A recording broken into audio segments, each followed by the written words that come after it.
wedding took place.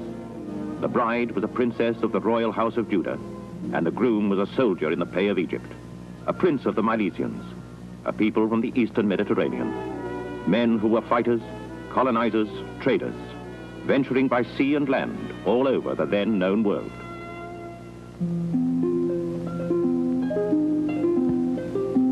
If we ask ourselves what was the significance of this wedding all those years ago, we have to go forward in time, forward some 2,500 years to this, the Royal Abbey of Westminster in London, the Royal Peculiar, where stands the coronation chair and the coronation stone, on which for centuries have been crowned the sovereigns of the United Kingdom of Great Britain and Ireland. But for this story, we also have to go back in time, back to a day recorded in the Old Testament, when Jacob, blessed as the heir of Isaac and fleeing from the land of Canaan, and from the anger of his elder brother Esau, stopped in the open to sleep, making use of a stone for his pillow.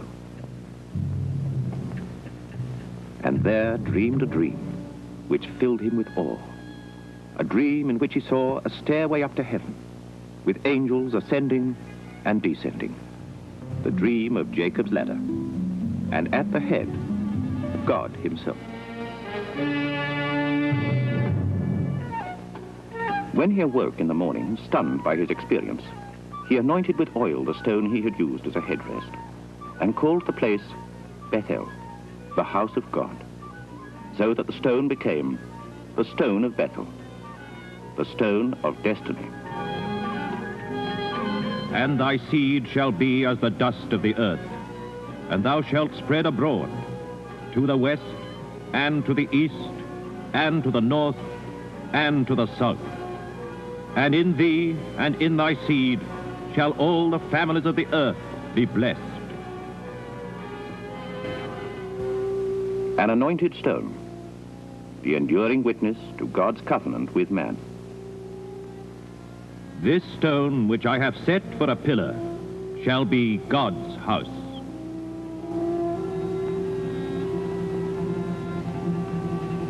So Jacob went on his way from Bethel, from Canaan, northwards to his ancestral lands in Haran, to the home of his uncle Laban. There he settled, met and married 2 wives, Leah and Rachel, and raised a family of 12 sons and a daughter. But he still looked on Canaan as his real home, and at last he and his folk set out to return to Canaan. But on the way, an angel of God came to wrestle with him, and they fought, and Jacob won. And so God gave to him the name of Israel, one who prevailed with God. No longer Jacob the supplanter, but Israel, a prince with God. So it was that as Jacob and his family came back to Canaan, he made his way to that same spot where he had dreamed of his God. And there, God reaffirmed his covenant with him. In thy seed shall all the families of the earth be blessed. But if Canaan was to be his home for most of his life, Jacob was destined not to die there. Away to the southwest, across the Sinai Desert, lay the land of Egypt. To this land, Jacob's favorite son Joseph had been sold by his jealous brothers to be a slave. The story of how Joseph rose to a position of power in the land, of how his foresight made Egypt a land of plenty, of how his brothers came to Egypt to buy grain at a time of famine, and of how Joseph urged them to bring their families and their now aged father Jacob to Egypt. This story is well known. So the children of Israel uprooted themselves from the land of Canaan and trekked across the desert to the land of Goshen in Egypt. And among their possessions, would not the sacred stone of Bethel have come too? There in the land of Goshen, Jacob, reunited with his favorite son, lived for a further 15 years. But now he was an old man, ill and nearing death. So, as the custom was, he made arrangements to bestow his family blessings on his sons. First he called Joseph, and to him, the son who had saved his people, Jacob gave the firstborn's portion and the keeping of the stone of Israel. And when he came to bless the sons of Joseph as his heirs, he crossed his arms so that his right hand touched the younger, Ephraim. From thence is the shepherd, the stone of Israel.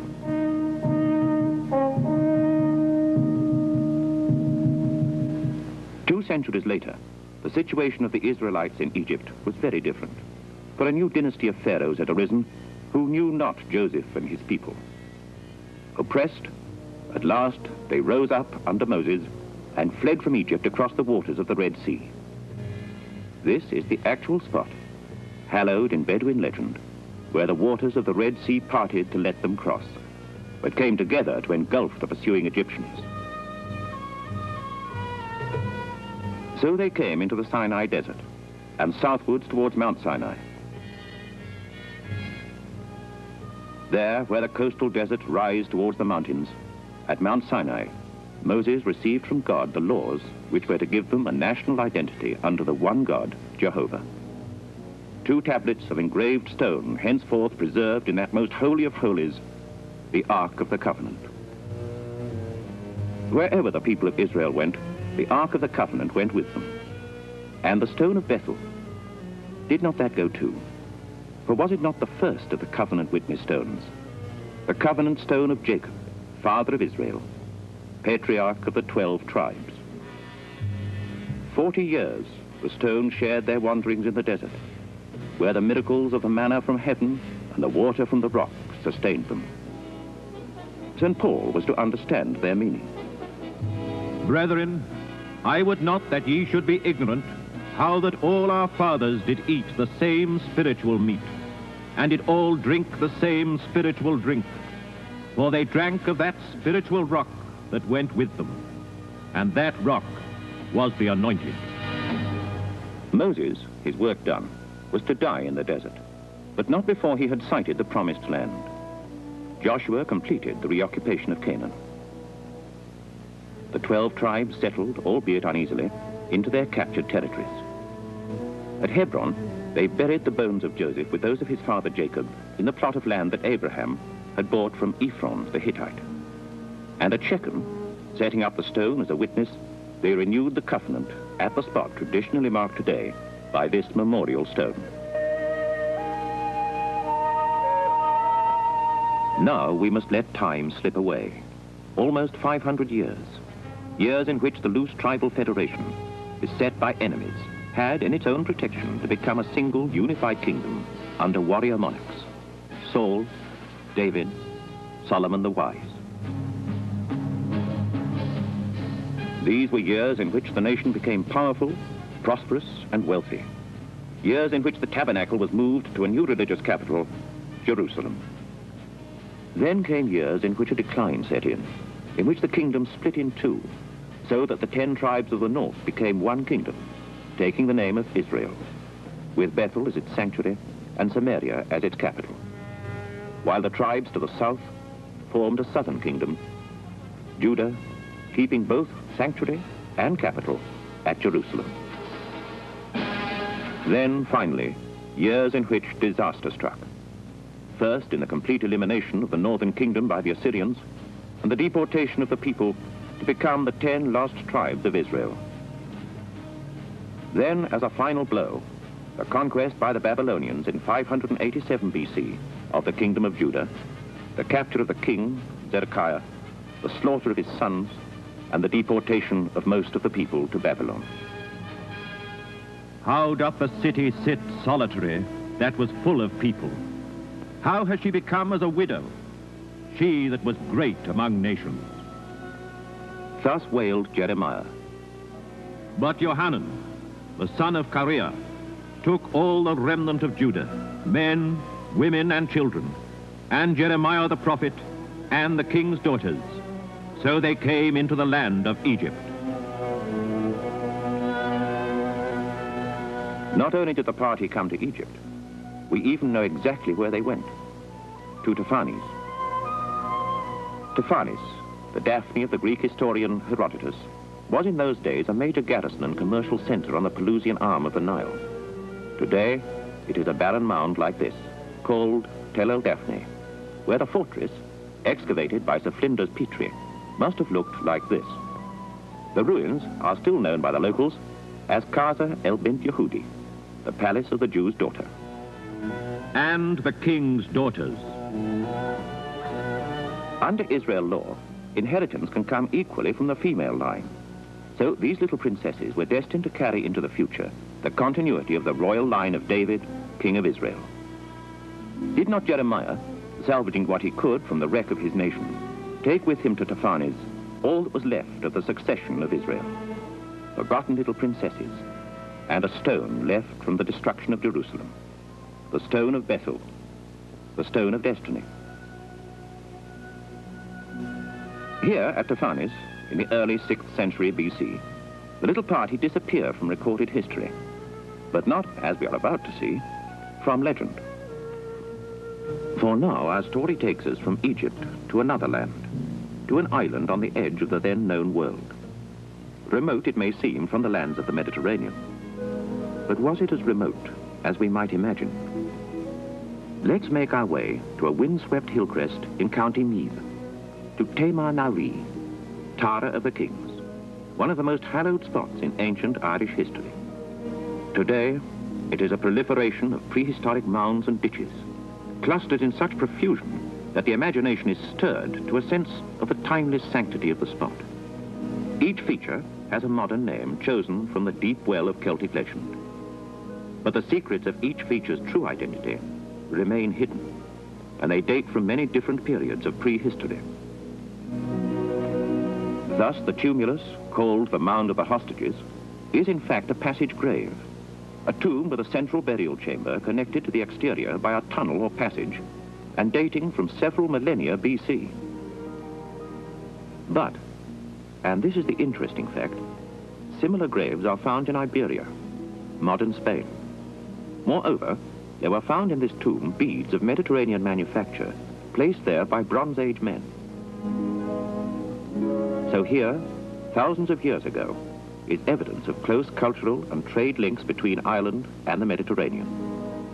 Even more impressive is the similar grave at Newgrange, near Drogheda, in County Meath, 280 feet in diameter, with a superb tomb entrance now restored. In front of the entrance, a later people decorated one of the stones, and the prehistoric markings they carved are those the Mycenaeans used on their tombs in Asia Minor. And the Mycenaeans are a Mediterranean people, called also Ionians, called also Milesians, men of the Scythian race who appear in history from the lands to which the 10 lost tribes of Israel were deported.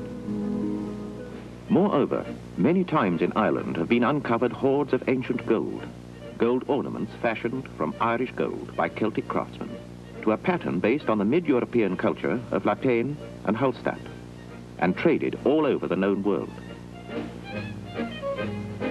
Examples like these, made in Ireland, have been excavated from Gaza itself in Israel.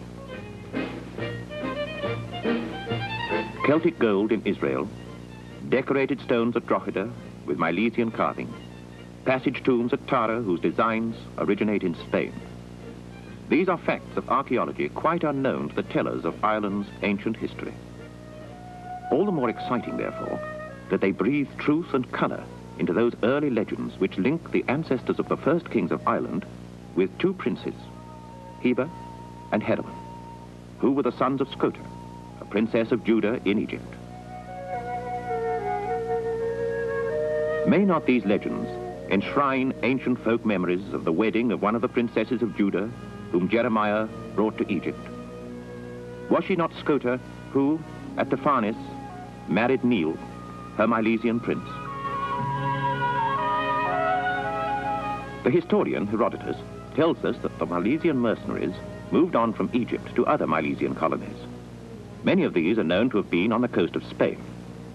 And did not Scota and her husband travel there, taking with them the sacred relics of their people?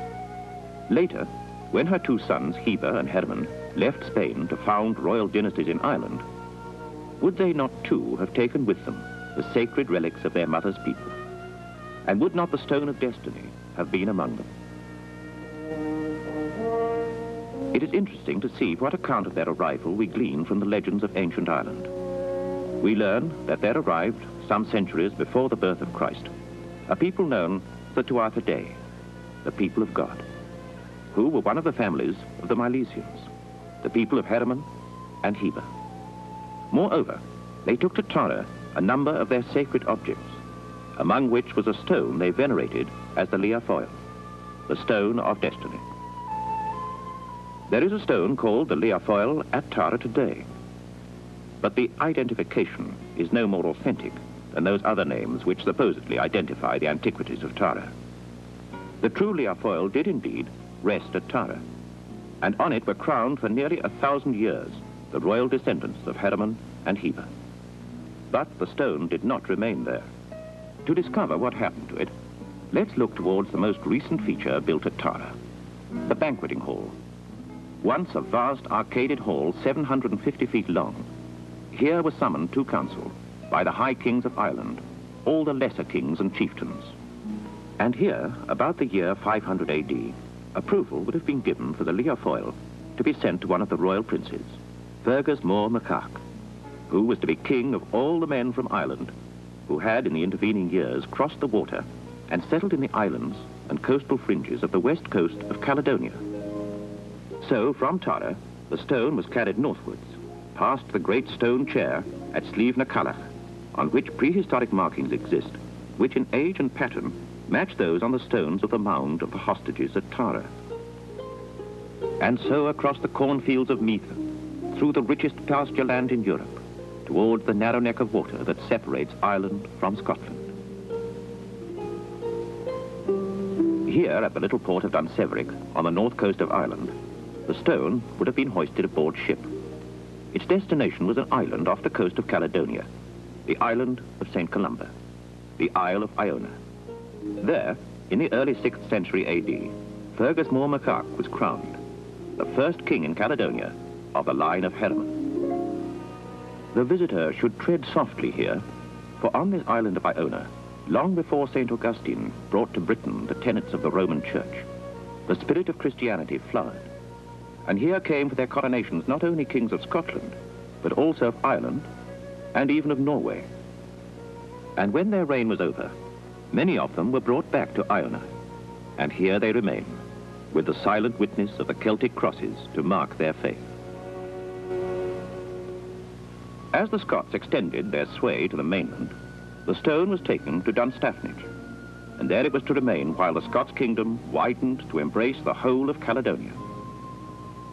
Then, in 846 AD, King Kenneth II, the first king of the United Kingdom of the Picts and Scots, had the stone transported to a little hill at Scone in Perthshire. And here, for the next 450 years, the later kings of Scotland were crowned, the stone forming an essential part of the ceremony. William de Richelieu describes the last of these Scots coronations, about 1250 AD. John de Balliol, on the following feast of St. Andrew, and seated upon the regal stone which Jacob placed under his head when he went from Beersheba to Haran, was solemnly crowned in the Church of the Canons Regular at Scone. In 1296, at the Battle of Dunbar, the Scots became subject to Edward I of England.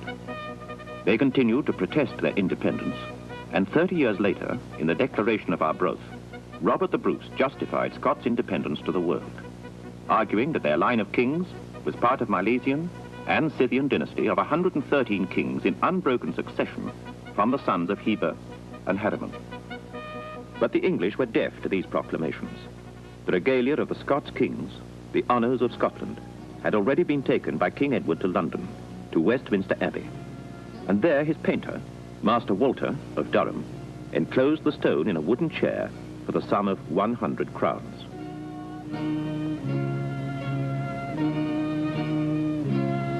It is still there today, nearly 700 years later, although the honours of Scotland have long ago been returned. On this historic block of sandstone, the monarchs of the United Kingdom of Great Britain and Ireland have been crowned from time immemorial. On Christmas Eve, 1950, the stone was removed from under the chair and abstracted from the abbey. It turned up, of course, in Scotland, on the altar stone of Arbroath Abbey, and was later, at the special request of King George VI, brought back to Westminster. During the removal, The stone was found to be broken, and here are some tiny chippings taken during repair. Geological experts have been asked to compare these chippings with samples taken, unbeknown to them, from one of the beds of sandstone which outcrop among the limestone near Bethel. Here is their microscope analysis. First, sandstone from the coronation stone. And now, sandstone from Bethel. And the verdict? It is possible that the specimens could have been closely related both in space and time. Coronation stone. Bethel. An interesting verdict indeed. The present owner of the land at Scone in Scotland commemorates the link by breeding 4-horned sheep, sheep of a breed so ancient that they would have been familiar to Abraham and Isaac. Jacob's sheep. 4,000 years ago, Jacob, father of his people Israel, laid his head on a stone and dreamed a dream in which God told him that in his seed would all the nations of the earth be blessed. The evidence of legend, tradition, and history suggests that there may well be a direct line of descent to the British royal family of today. For Her Majesty the Queen is descended from James I of England, who was James VI of Scotland, a descendant of the Scots kings buried on Iona, an unbroken line of descent from Fergus Mór Macach, who was, as a descendant of the High Kings of Ireland at Tara, himself of the royal line of Herman, son of that Scota who, as a young princess, was married to the Milesian prince Neil in Egypt. Herself, one of the princesses of Judah, who came with the prophet Jeremiah to Taphanes after the destruction of Jerusalem. And was not Jacob her ancestor? And was she not of the royal line of David? The evidence of legend, tradition, and history suggests that the stone which today rests in Westminster Abbey as part of the coronation chair could well be that stone which Jacob anointed at Bethel 4,000 years ago. A stone hallowed by 4,000 years of history, priceless in its silent witness of God's everlasting covenant with his people Israel. The stone of Bethel. The stone of fate. The stone of destiny. In thy seed shall all the families of the earth be blessed.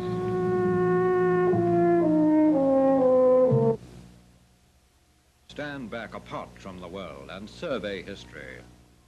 Survey the nations of the world and search for a nation which lives in islands and coastlands to the northwest of Palestine, which has an enduring royal throne which has outlasted so many of the continental royal houses, which has spread abroad to the west, east, north, and south in that order, which has colonized the desert places of the earth, which has taken the lead in spreading the Christian gospel, and with its navy has fought constantly against the slave trade, and has become a nation and a company of nations, safe from invasion and the hand of war in her own beautiful land. Such was to be Israel's future. Any survey of history must confirm the fact that no people, no nation, has the identity marks foretold of the future Israel than the Celto-Saxon people of the West, and in particular those in the British Isles. Here is a chain of evidence leading towards the surprising possibility, indeed probability, that the so-called lost tribes of Israel were in fact never lost, but that over a long period of time they migrated right across Europe from southeast to northwest and into the British Isles, wave after wave, with different names, there to stand by, as it were, to mark time, until as administrators they would have leaders call out to return to their own land of Palestine to govern that troubled area in justice and equity. Yes, their own land, incredible as it may sound, for the land of Palestine was given in perpetuity to the descendants of Jacob, the Hebrew, one of the progenitors of the nation of Israel, from whom we are descended. This is how it happened. One of the most sacred treasures of Israel, a talisman of priceless value, was a simple block of sandstone, which Abraham's grandson Jacob, later renamed Israel, set up for a memorial at Bethel in Palestine, where he had had a vision of a heavenly stairway reaching up to the stars. At the head of the stairway stood the Ancient of Days, who spoke and said, "I am the Lord God of Abraham, thy father, and the God of Isaac. The land whereon thou liest, to thee will I give it, and to thy seed. And behold, I am with thee in all places whither thou goest, and I will bring thee again into this land, for I will not leave thee until I have done that which I have spoken to thee of."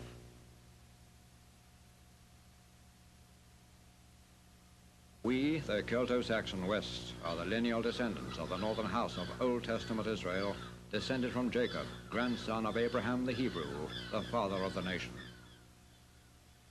Palestine belongs neither to the Israeli nor to the Arab, but to Israel, the nation, of which great and ancient people, the Jews, some of whom are descended from the Old Testament tribe of Judah, are less than 1/12 part. The office of the chief rabbi in London confirms the above statement, although we take issue with him on his third paragraph, in which he states that dispersed northern Israel has been absorbed amongst the nations. Although a few may have been absorbed amongst the nations during Israel's long migrations, the vast majority arrived in these islands in successive waves over a long period of time and under different names. Like the rabbi, we also look forward to a regathering of all the clans of Israel at a future time. Now, let us imagine that a major crime has been committed, for example, a bank robbery. And then let us also suppose that the detective in charge of the case has in his possession a few clues, but many gaps remain in the evidence. Now let us also suppose that the few clues which he does have all point in the same general direction. It is perfectly logical, therefore, to bridge those gaps, just as a graph line connects points on a graph, bridging those gaps. So then, let us examine the clues we do have concerning the whereabouts of Old Testament Israel. As we have seen, after the nation's calamitous end and its deportations from Palestine, an unseen force like the solar wind was urging Israel north and westwards, following the setting sun until they arrived in successive waves in the isles at the uttermost end of the then known world. Dr. Moses Margulies, a Jewish scholar of the 19th century, in his great work, The History of the Jews, wrote, "It may not be out of place to state that the isles afar off, mentioned in the 31st chapter of the book of Jeremiah, were supposed by the ancients to be Britannia, Hibernia, and Scotia. And indeed the Scots, a hard-headed race indeed, informed us in the Scottish Declaration of Independence, signed in Arbroath Abbey in 1320, that their ancestors came from Scythia, one of the areas in which deported Israel had lived, and then later had continued their westward migration. Those of Israel who migrated north through Denmark and Norway, the Vikings, certainly caused the people of Britain some trouble. But, strangely enough, for such a violent people, not long after King Alfred's great battles against the invaders, these Norsemen readily absorbed the Christian faith. This reconstruction of a Viking ship was recently sailed across the North Sea with a Danish crew on a more peaceful mission, and she now stands on the cliff tops near Ramsgate in Kent. Contrary to generally held belief, these waves of invaders of the Britannic Isles did not contribute towards a mixed or mongrel race. But according to Sir Arthur Keith and many other ethnologists of the highest order, men such as Professor Fleur, Dr. Roberts, and Race and Sanger, British and associated peoples are the least mixed of the nations who constitute the Caucasoid or European section of mankind. To those who will immediately accuse us of advocating racial superiority, the scriptures state emphatically the opposite. that Israel was chosen not as a sort of master race or Herrenvolk, but to serve God's purposes here on this planet. Indeed, in case the nation gets an exaggerated idea of its own importance, it is told, "Not for your sakes do I this, saith the Lord God. Be ashamed and confounded for your ways, O house of Israel." But there's no favoritism there. Now, how may we recognize Israel, the Israel of today, the genuine Israel, not the Israelis? Will the real Israel please stand up? Do they possess any marks of identification? What do these mysterious people look like? Firstly, they were to live in islands and coastlands to the north and west of Palestine, and so far from their original homeland that they were described as being at the uttermost ends of the ancient world, Ultima Thule. Listen, O isles, unto me, and hearken ye people from afar. Thou art my servant, O Israel, in whom I will be glorified. Settled in these islands, Israel of the future was to be a maritime people and a colonizing nation, and even the order in which she gains her colonies is detailed. Israel was to lose her first colony, and the year 1788 saw the final decisive battle at Yorktown, Virginia, in which the British troops under Lord Cornwallis were defeated. Thus, Britain lost her first colony, an event foreseen and written about 2,500 years ago. But later on, we were to expand rapidly westwards, 3,000 miles across the American continent as far as the Pacific Ocean, then east to the Indies, then north into the vastness of Canada, then south into Africa, India, Australia, and New Zealand. One of Israel's future tasks was to spread the message of Christianity. To the well-meaning and evangelizing Victorians, the wish to carry the good news of the gospel was an overwhelming desire. And missionaries braved incredible hardships to do just that. 93% of the world's Christian missionary work has been done by the West: Denmark, Sweden, Britain, Holland, Norway, and America. Perhaps symbolic of Israel's caring for the more backward people of the world is this picture of the Norwegian actress Liv Ullmann with yet another helpless victim of the African famine. One of the sons of Jacob Israel, Manasseh, who settled on both sides of the Jordan River on the occupation of the land of Canaan, was told that he would become a great people. And indeed, the United States of America, who many believe to be descended from Manasseh, have become the richest and most powerful nation on earth today. The opening up of darkest Africa by the missionaries brought not only the Christian way of life as set out in the Bibles printed by the then new British and Foreign Bible Society, but this also paved the way for new roads, railways, the telegraph, schools, hospitals, and improved methods of agriculture. And towards the end of the 19th century, the British Navy played a major role in the unceasing war against the evils of the slave trade, putting an end to much of this lucrative business. Slaving, however, brought in such profits that it remained a stain on the face of Britain until the 1890s. This graceful ship, the Lady of Avenel, was a slaver whose rotting hull lay in the mud of Poole Harbor until the 1950s, when she was blown out of the water as she was a danger to navigation. The ship that died of shame. After many years of trying to wake the conscience of the British nation, and many a long and heated argument in Parliament, William Wilberforce succeeded in 1833 in getting his anti-slavery bill through Parliament. Is this not the fast that I have chosen, to loose the bands of wickedness, to undo the heavy burdens, and to let the oppressed go free? That ye break every yoke? Who was the prophet Isaiah speaking to? He was primarily addressing Israel, the nation. The 19th century saw the start of several Christian-orientated movements, one of which was the Sunday school scheme inaugurated by Robert Raikes, whose statue now stands on the Thames embankment. Many a British pioneer, explorer, native administrator and missionary had cause to bless his old Sunday school for his unshakable Bible-backed beliefs. A sheet anchor in the face of some of the obscene black arts and witchcraft they sometimes had to face in the African hinterland.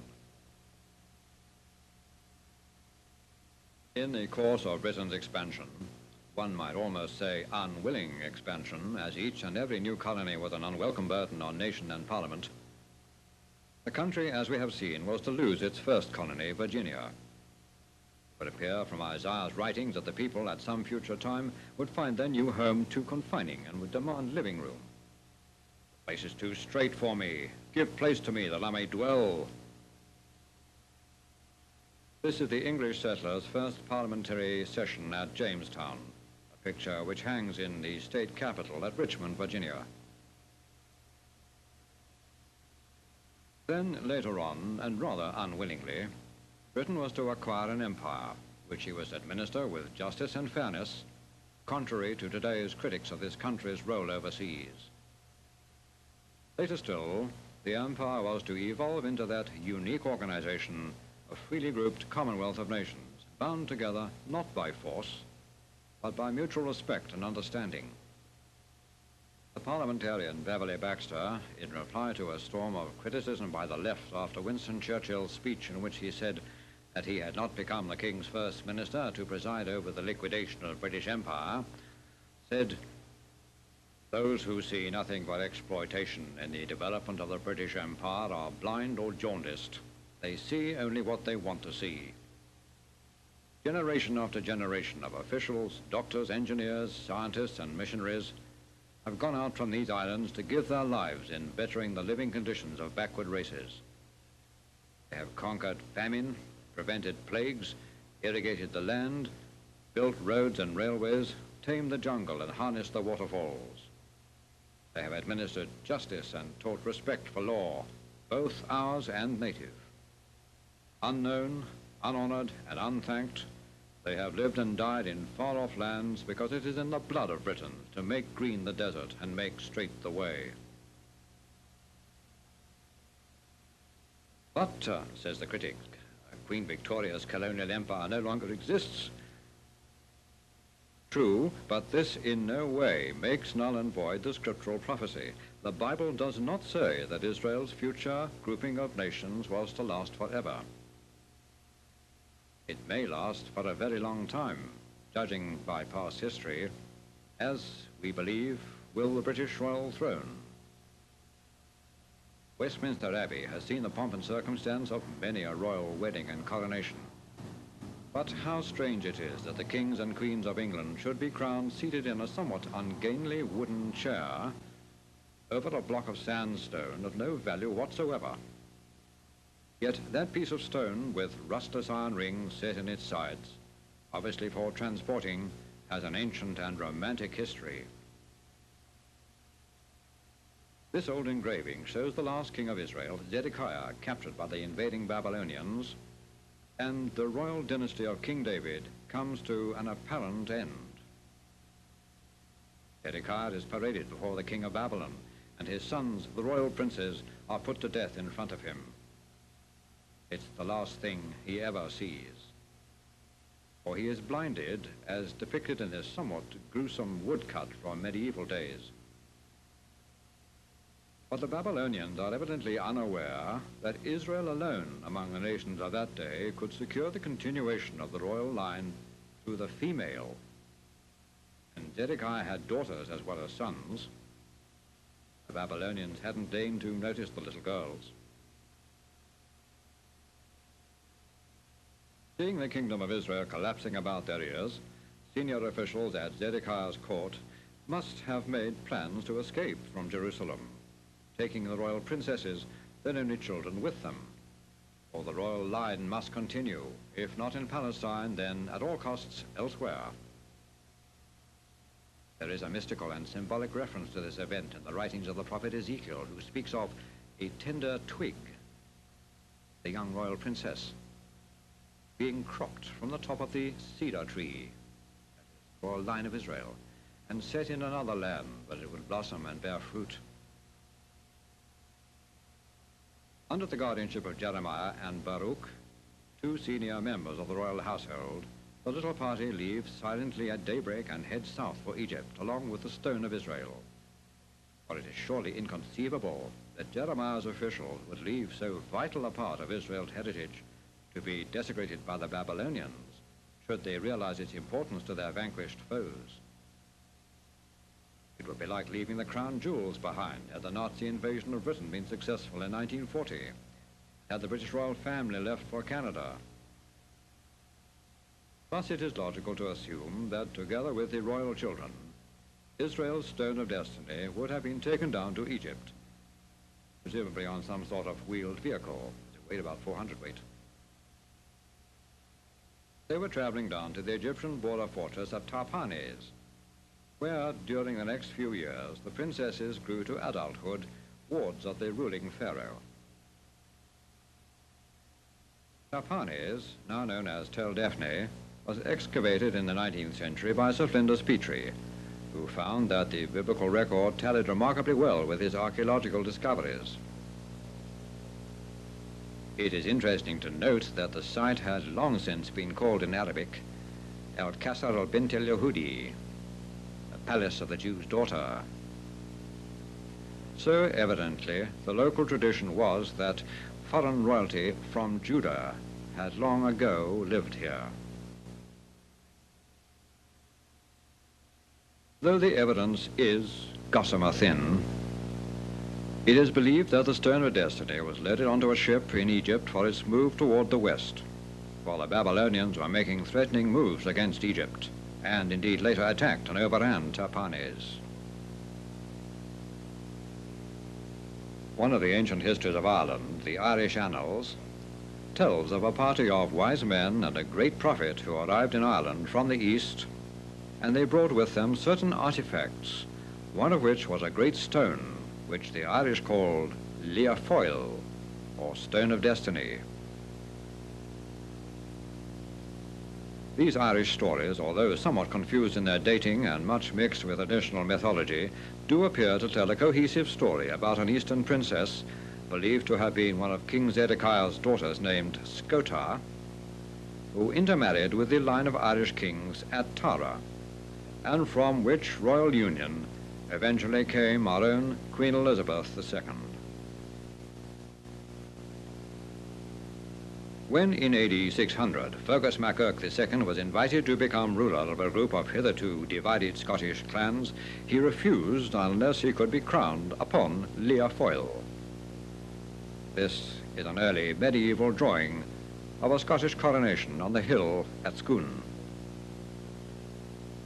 So Lia Foil was sent for from Tara and was taken north along the Irish highway, Sliabh Milleora, to the north coast of Antrim, to Dunseverick, thence by sea across to the island of High, or Iona, then to Dunstaffridge, then right across Scotland to Scone in Perthshire.